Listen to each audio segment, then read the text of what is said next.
The 2022 Jeep Compass Trailhawk is a compact SUV that competes against the likes of the Ford Bronco Sport, Subaru Forester Wilderness, and the new Mazda CX-50.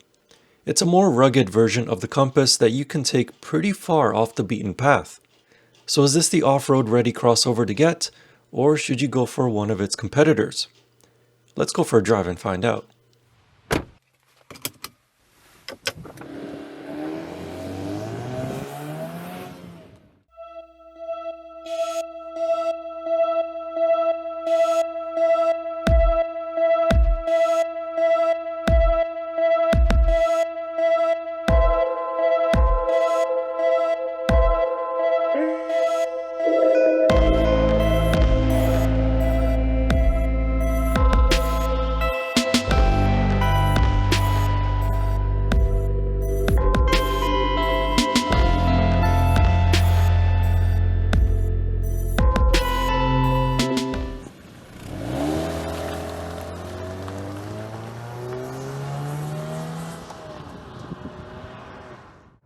Under the hood of the Jeep Compass, you only have one engine option, regardless of which trim you go for.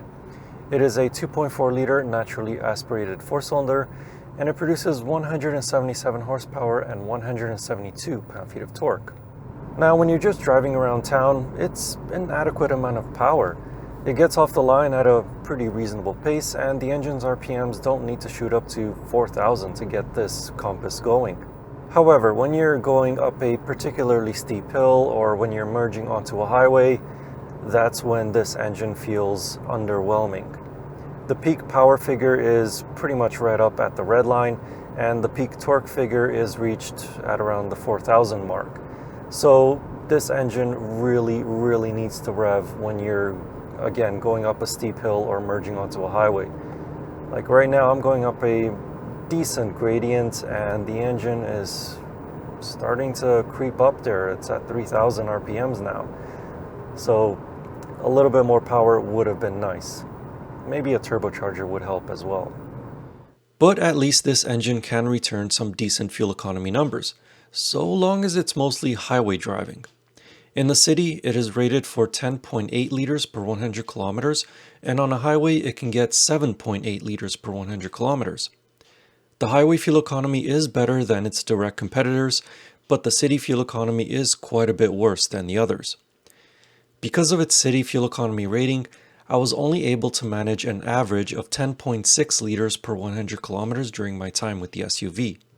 Paired with this engine is a 9-speed automatic transmission. That is, if you get the Compass with all-wheel drive. If you get it with just front-wheel drive, then it's a 6-speed automatic. But the gear changes of this 9-speed are smooth and you pretty much don't feel them unless you really pay attention for them.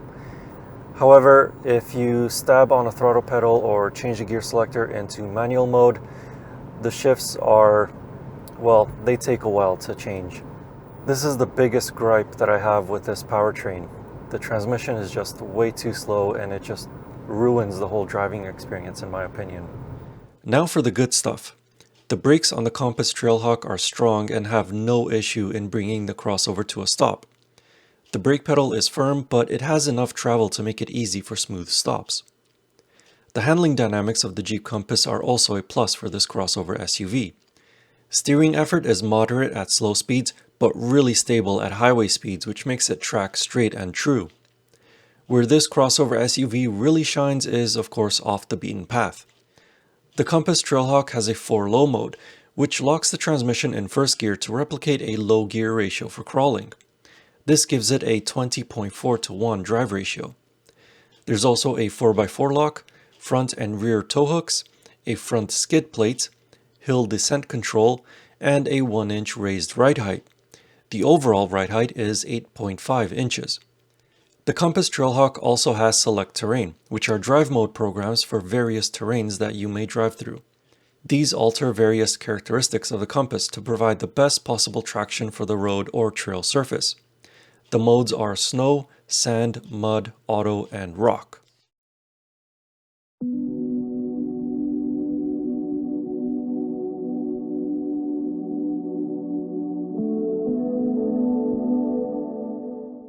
In terms of the ride comfort of this Compass Trailhawk, The suspension is a little bit firmer than I was expecting.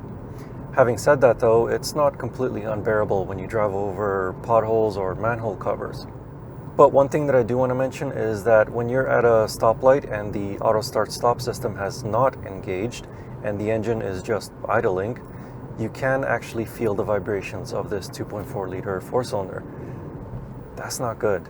Most other cars, you don't feel the engine at idle, but in this one, you can feel it. However, in terms of noises inside this cabin, wind noise is negligible, engine noise is pretty quiet when you're just cruising. Of course, it gets a lot noisier when you put your foot down. However, the most that you're going to hear is just road noise from these tires. It's not overly loud or anything like that, but you do notice it. Now looking at the inside of the updated Jeep Compass, and this particular demo vehicle is the Trailhawk Elite, so it is top spec here in Canada, and it has a really large infotainment touchscreen right in the center. I completely forgot what size it was. I'm really sorry. I'll put the size somewhere down here at the bottom. But it is running the new Uconnect 5 infotainment system, which is really customizable and really easy and simple to use in my opinion. In front of me is a full digital display and a pretty chunky feeling steering wheel. Some with smaller hands might not like how chunky this steering wheel is, but I have bigger hands, so I'm completely fine with it. There are also physical controls for the climate, which is really good, but Jeep has continued to use gloss black plastics right here on the center console around the climate controls and the buttons right underneath the infotainment touchscreen.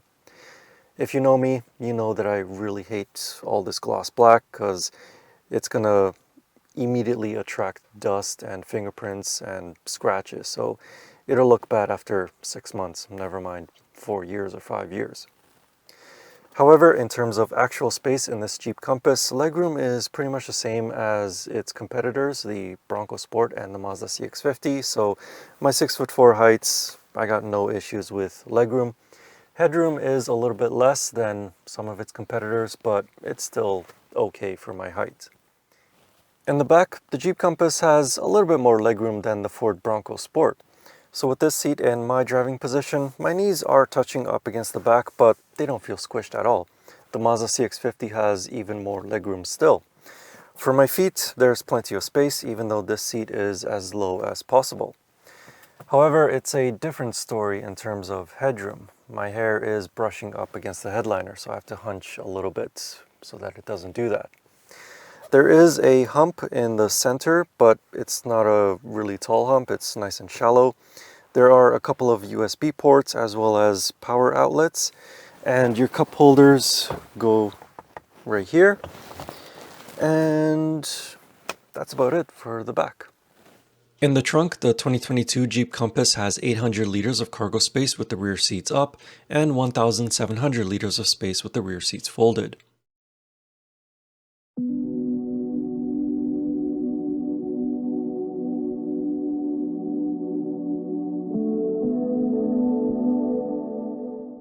The 2022 Jeep Compass starts at a smidge under $29,500 Canadian, with this Trailhawk trim starting at $38,995 Canadian.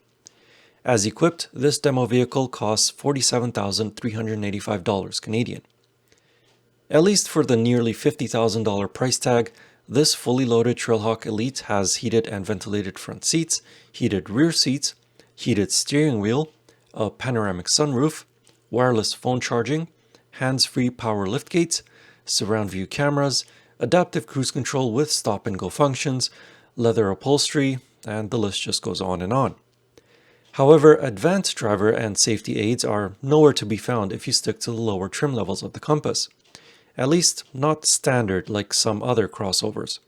They are available as an option on the Compass North trim or Latitude trim in the United States, with most of the safety features becoming standard on Trailhawk and higher up trim levels.